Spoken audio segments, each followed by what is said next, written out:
Campina Grande, 2 de novembro, quinta-feira, hoje comemora-se o Dia de Finados. Sabemos que esse dia é uma data em que nós trazemos a lembrança, a memória de entes queridos que já partiram e não estão mais entre nós. Porém, devemos ter o devido cuidado para não transformarmos esse dia num dia em que se oferece ou se consagra um dia de culto aos mortos, ou seja, aos finados. Portanto, essa é a nossa reflexão. Ouviremos também hoje a primeira parte de um documentário que o pastor Robson fez em sua igreja, comentando sobre o plano de Deus nesses dias em que nós estamos diante de uma grande guerra lá no Oriente Médio. Hoje ouviremos a primeira parte, portanto, você não pode deixar de continuar conosco.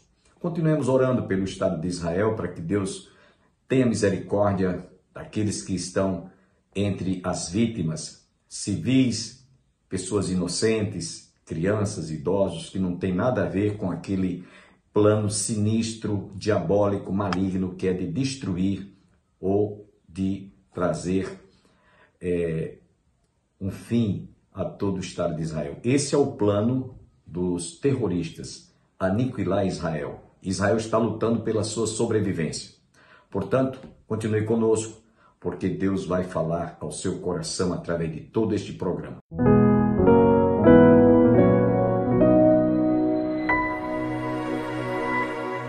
Nós estamos na nossa sequência de aulas falando sobre o plano de Deus através da história. E ontem nós amanhecemos o dia, nós acordamos logo cedo, no sábado, com a triste notícia do ataque que ainda está ocorrendo em Israel, guerra em Israel.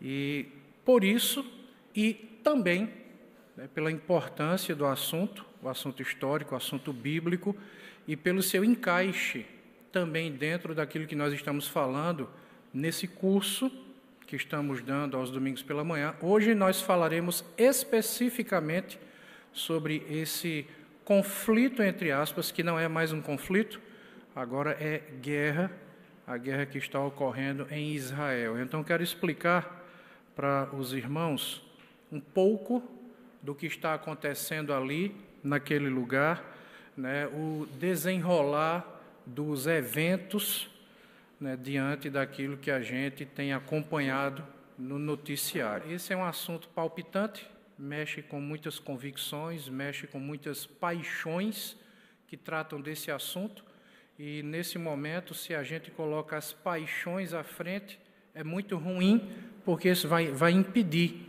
que nós enxerguemos com clareza os fatos, tanto os fatos, vamos dizer assim, geopolíticos, como os fatos bíblicos. O que é que a palavra de Deus fala acerca disso? Então, a gente vai visitar alguns textos bíblicos hoje, nessa aula, e eu quero passar para você um panorama geral, geopolítico, para você entender o contexto, que é um contexto muito complexo. Tá? Não fique pensando que estudar o Oriente Médio é uma matéria simples como outra qualquer, porque não é. Quando a gente fala de conflito, quando a gente fala de intifada e fala de guerra no Oriente Médio, são três coisas distintas. A gente pode falar de vários contextos, de várias realidades. E, para surpresa de alguns, a maioria das guerras e dos conflitos que ocorrem no Oriente Médio não envolvem Israel. A maioria. E existem outros conflitos, intifadas e guerras que dizem respeito especificamente a Israel. Tá? E isso aí vem de algumas heranças que foram deixadas no passado, e nós veremos isso. Então eu quero convidar você a abrir sua Bíblia no texto de Salmo, capítulo 122. Nós não leremos todo o capítulo, apenas a parte que nos interessa especificamente para esse assunto. O versículo 6 até o versículo 9. À medida que você achar, por favor, fique de pé. Nós vamos ler o texto, vamos orar e depois começaremos a fazer algumas associações aqui, alguns paralelismos bíblicos para entendermos esse assunto. Salmo 122, do versículo 6 até o versículo 9. Todos acharam? Vou esperar o restante encontrar. Amém, irmãos? Amém. Salmo 122, do versículo 6, do verso 6 ao verso 9, diz assim: Orai pela paz de Jerusalém, sejam prósperos os que te amam. Reine paz dentro de teus muros e prosperidade nos teus palácios. Por amor dos meus irmãos e amigos, eu peço, haja paz em ti.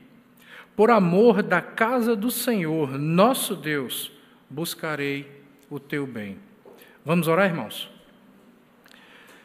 Pai, nesse momento, nosso coração dói, porque, como nos ensina a Tua palavra, o nosso irmão mais velho está sendo atacado, por diversas razões que cabem a Ti, e sabemos que tudo ocorre de acordo com a Tua soberania e Tua vontade. Mesmo diante daquilo que nós não entendemos, o Senhor tem um propósito e cada coisa está no lugar que precisa estar, porque a Tua vontade não pode ser frustrada.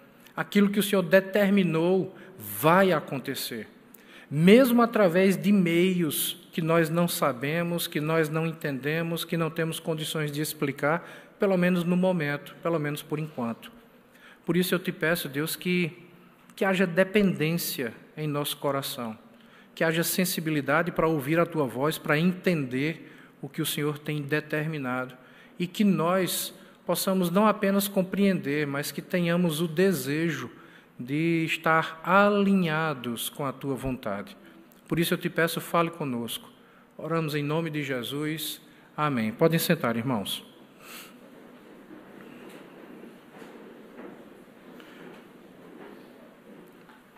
Quem tem acompanhado as notícias de ontem para hoje? Eu coloquei algumas coisas bem superficiais lá no grupo da igreja. Levanta a mão bem alto só para ter uma noção, por favor. Ok. Foi uma grande surpresa. Amanheceu o dia, e de repente descobri que aproximadamente 400 terroristas muçulmanos de um grupo muito específico, Hamas, havia invadido Israel a partir da faixa de Gaza, um lugar que eu conheço, nós estivemos lá recentemente, invadiram kibbutz. Kibbutz são comunidades que os israelenses organizaram a partir do momento da fundação do Estado de Israel. Em outro momento eu falo sobre a ideologia dos kibbutz. Você imagine, mais ou menos, kibbutz são comunidades. É uma espécie de condomínio onde as pessoas moram e as pessoas trabalham e produzem coisas para si e para Israel. Existem fábricas, indústrias, existem campos dentro dos kibbutz, e em alguns deles são construídos museus para manter a memória do povo judeu, a memória do seu povo, e também em alguns kibbutz existem locais de hospedagem, locais onde turistas podem ficar e passar uma temporada, alguns trabalhando para pagar a hospedagem e outros, então, pagando a sua hospedagem. Isso é um kibbutz. Existem muitas comunidades dessas espalhadas por todo Israel, de norte a sul. E várias delas estão lá no sul do Israel, no deserto da Judéia, no deserto do Negev, que é o deserto onde está o Negev, a faixa de Gaza, a famosa faixa de Gaza, que é onde ocorreram esses ataques e onde está ocorrendo nesse momento vamos dizer assim, a centralização da guerra, porque ela está se espalhando para outros lugares agora também, inclusive para o norte de Israel. E aí a pergunta que se faz é, como é que 400 terroristas, mais ou menos isso, pelo menos esse é o número oficial, depois a gente vai saber maiores detalhes com precisão, mas até o momento é isso, como é que 400 terroristas conseguem invadir Israel, um país que é reconhecido por sua tecnologia? Vigilância com drone, existem balões de vigilância, câmeras que não dá nem para contar a quantidade de câmeras que existe ali, uma tecnologia que é uma coisa absurda. Israel exporta tecnologia bélica para o planeta Terra inteiro, e como é que esses terroristas conseguem invadir sem ser detectados? Eles invadiram bases militares de Israel, mataram soldados dentro das suas bases, se apoderaram de equipamento militar de Israel, invadiram vários kibbutz, invadiram cidades no sul de Israel. Os números, até agora de manhã, pouco antes de eu vir para a igreja, eu estava recebendo esses informativos, já são 3.000 e tantos foguetes lançados contra Israel, mais de 600 mortos, mais de 2.000 feridos, mais de 50 pessoas sequestradas, entre eles, inclusive, militares das Forças de Defesa de Israel. E a pergunta que se faz é, como é que isso aconteceu? Eu escutei o relato de uma militar que já serviu na Força de Defesa de Israel, cuidando desse sistema de segurança. E ela estava dizendo assim, eu não sei explicar como é que isso aconteceu. Porque nós temos um sistema de segurança tão avançado que quando uma barata se aproximava, os detectores conseguiam identificar.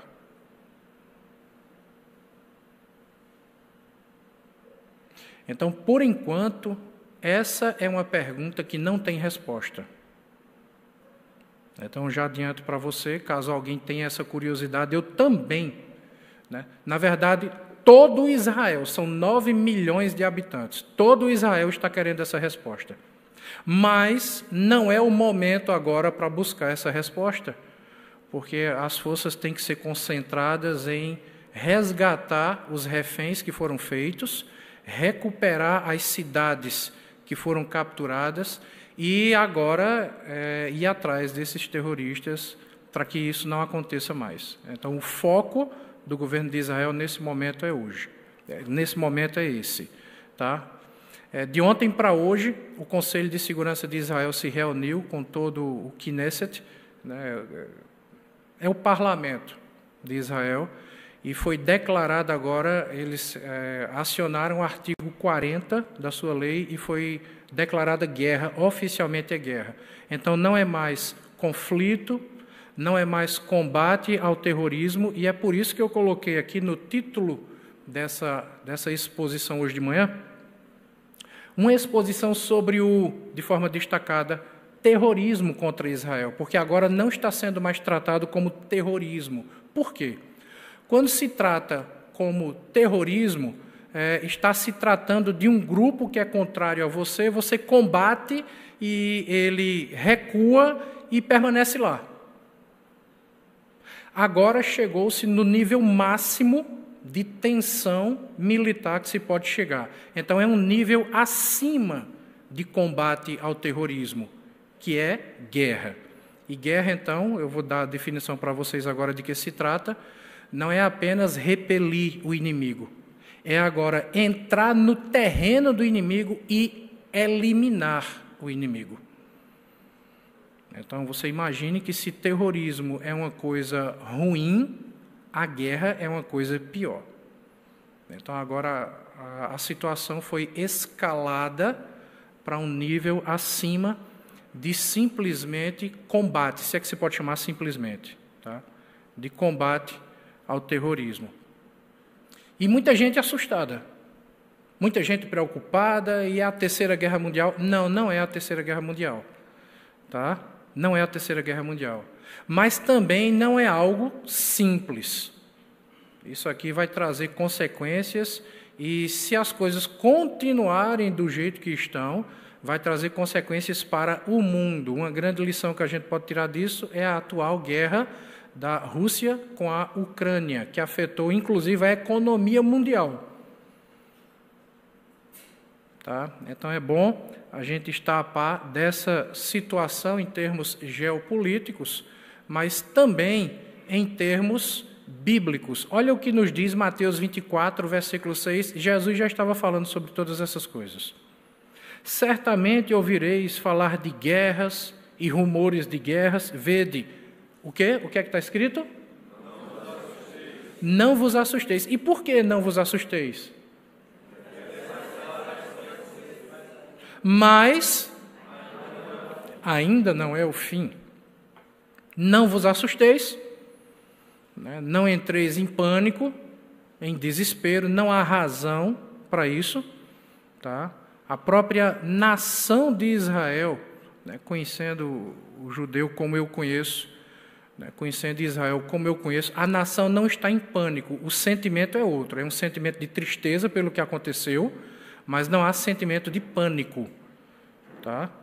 Então, se eles que estão no olho do furacão não estão em pânico, nós também não deveríamos estar, porque eu tenho visto algumas pessoas aí já, calma, especialmente porque nós sabemos que todas essas coisas já foram previstas por Deus, todas elas estão debaixo do controle do Senhor. Deus sabe exatamente o que está fazendo, nada está fora das rédeas do Senhor, Deus tem um controle sobre tudo. Agora, tem algumas coisas que Jesus Cristo falou que se aplicam muito bem ao que está acontecendo exatamente agora em Israel, nessa guerra que começou ontem. Eu não estou dizendo, olha, preste atenção nisso aqui, por favor. Eu não estou dizendo que Mateus capítulo 24, as palavras de Jesus Cristo, são uma profecia específica para o que está acontecendo em Israel hoje. Eu não estou dizendo isso. Tá?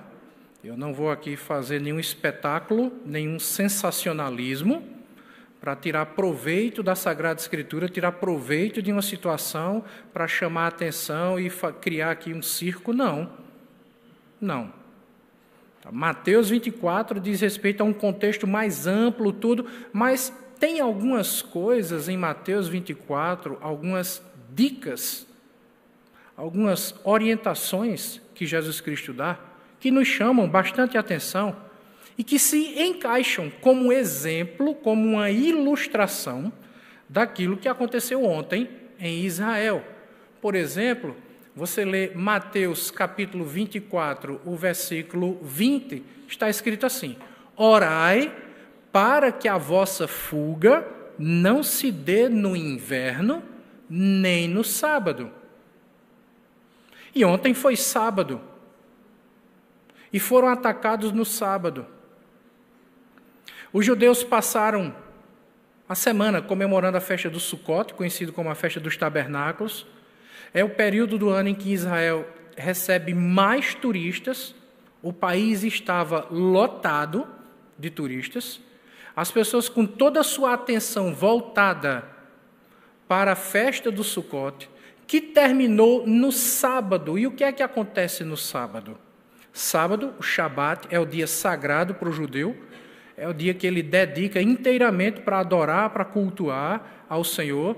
E o Shabat começa, no nosso calendário, na noite da sexta-feira. Então, quando o sol se põe na sexta-feira, para eles já é o sábado.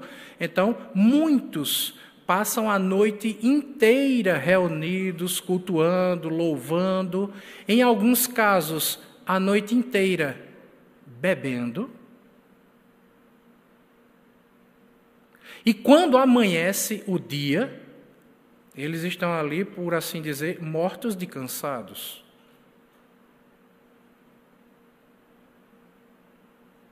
Aí Jesus disse: orai e vigiai.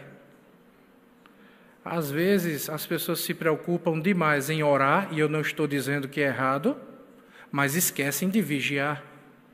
Foi exatamente o que aconteceu. Exatamente o que aconteceu. Vocês estão vendo 3 vídeos passando aqui simultaneamente, porque esses são os vídeos originais do que aconteceu ontem, que mostram as 3 frentes por onde Israel foi atacado. Israel, de uma forma impressionante, de uma maneira inédita, pela primeira vez na sua história, foi atacada, ou atacado, por terra, por água e por ar. Os 3 territórios utilizados numa progressão militar foram utilizados nesse combate, né, nesse avanço contra Israel. Aqui é a cerca, né, que foi construída por Israel exatamente para isolar o território de Israel da faixa de Gaza. E essa cerca foi destruída com um trator e os carros passavam por lá com a maior facilidade.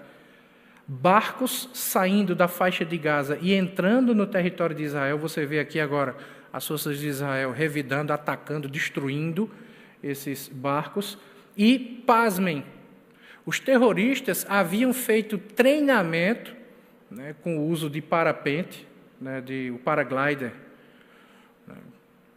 Haviam feito vídeos, haviam divulgado vídeos de seu treinamento. E eles entraram no território de Israel também por ar, usando paraglider, jogando granada lá de cima, atirando.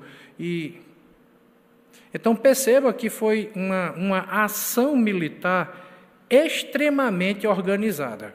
A gente não está falando aqui de um grupo desorganizado que entrou ali fazendo uma balbúrdia, sabe, tipo aqueles arrastões que a gente vê nas praias do Rio de Janeiro. Não foi uma coisa daquele tipo. Nós estamos falando de uma ação militar ou paramilitar extremamente organizada.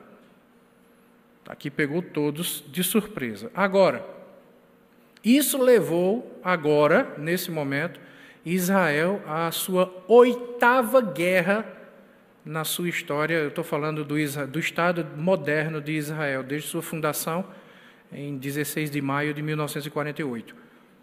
Israel agora está declarando sua 8ª guerra. E qual é a diferença aqui? O que é guerra, então? Um termo muito utilizado no meio árabe é intifada. E o que é intifada? É uma palavra traduzida como rebelião. É um tumulto, é uma algazarra. Eu vou dar um exemplo aqui. Sabe aqueles movimentos que o MST faz aqui no Brasil? Sabe, que interdita o MTST, que interdita uma estrada, uma pista, que invade uma fazenda, faz aquele tumulto. Aquilo é uma intifada. Aquilo não é guerra, aquilo é uma intifada. Nós não estamos falando aqui de uma intifada. Queria pedir, por favor, quem está com o celular ligado, coloca no silencioso ou desliga, por favor. Tá? Um outro conceito utilizado é o de conflito, e aqui conflito armado. O que é conflito armado? É quando um ou mais estados colidem um contra o outro, tem aquele conflito, mas depois cada um volta para a sua área e o conflito termina e os dois continuam existindo. Era o que acontecia até o momento, né, com Israel e esses grupos terroristas, especificamente aqui o Hamas. Então, por isso que era um conflito contra o terrorismo. Havia um embate, né, havia o confronto, e depois disso cada um voltava para o seu território e os dois continuavam subsistindo. Era o que ocorria até o momento.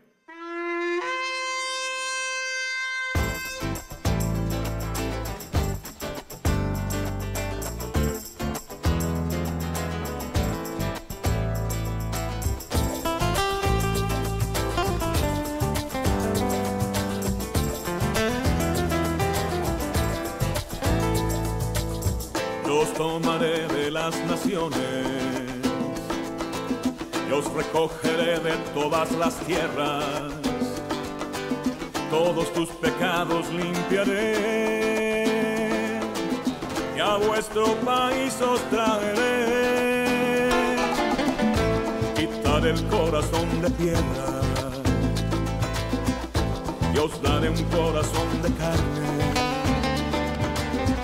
Pondré en vosotros mi Santo Espíritu y guardaréis mis mandamientos y habitaréis la tierra que di a tus padres y me serás por pueblo y yo seré tu Dios y volverán y cantarán, se alegrará el desierto y la soledad y volverán porque el reino todo será de Adonai.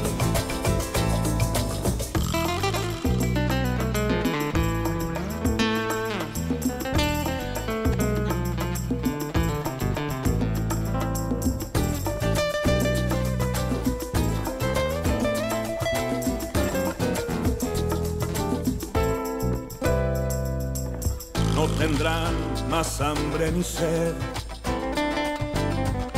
ni el calor los afligirá, porque Adonai tiene misericordia y a ríos de agua los guiará.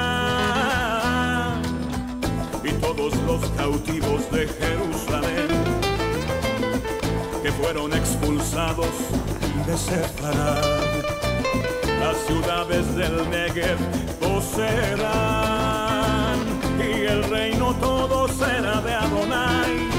Y habitaréis la tierra que di a tus padres, y me serás por pueblo, y yo seré tu Dios. Y volverán y cantarán, se alegrará el desierto y la soledad. Y volverán y cantarán, porque el reino todo será de Adonai. Y volverán y cantarán, porque el reino todo será de Adonai. Y volverán y cantarán, porque el reino todo será de Adonai, será de Adonai, será de Adonai.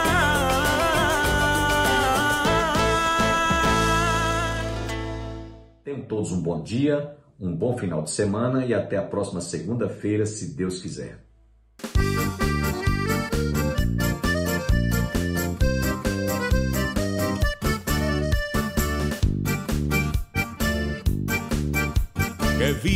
Que viva Adonai, y enaltecido sea el Dios de mi salvación.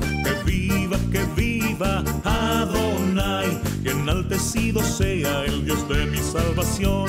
Bendito sea mi roca, Adonai, bendito sea mi roca, Adonai, bendito sea mi roca, Adonai, bendito sea mi roca, Adonai.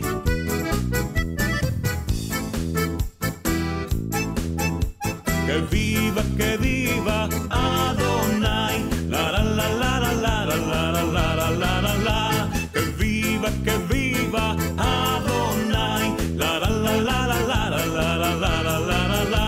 Bendito sea mi roca, Adonai, bendito sea mi roca, Adonai, bendito sea mi roca, Adonai, bendito sea mi roca, Adonai.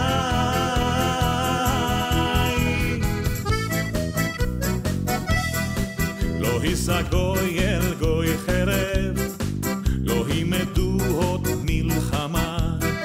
Lo goy el goy jereb, lo himeduhot milchama. Lo goy el goy jereb, lo himeduhot milchama. Lo goy el goy jereb, lo himeduhot milchama. Lo goy el goy jereb, lo himeduhot milchama. Lo goy el goy jereb, lo himeduhot milchama. Eli hendat libi, usana ve'al natitala. Eli hendat libi, usana ve'al natitala. Eli hendat libi, usana ve'al natitala. Eli hendat libi, usana ve'al natitala.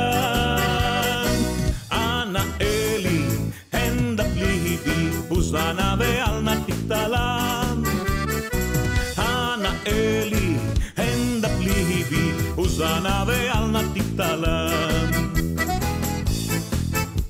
Que viva Adonai, la la la la la la la la la la la la. Que viva Adonai, la la la la la la la la la la la. Bendito sea mi roca, Adonai, bendito sea mi roca, Adonai, bendito sea mi roca, Adonai, bendito sea mi roca, Adonai.